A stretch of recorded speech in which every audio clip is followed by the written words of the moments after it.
jeg skal forklare, hvad A og B er, og den rette linje. A, det er hældingstal, og B, det er skæring på y-aksen. Og den rette linje er en linje, der vokser ensrettet, og det kan vi se ved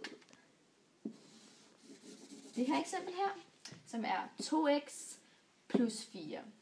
Og 4, det er jo skæring på y-aksen, og derfor så skal vi ligesom markere 4 på y-aksen, som er lige der. Ja.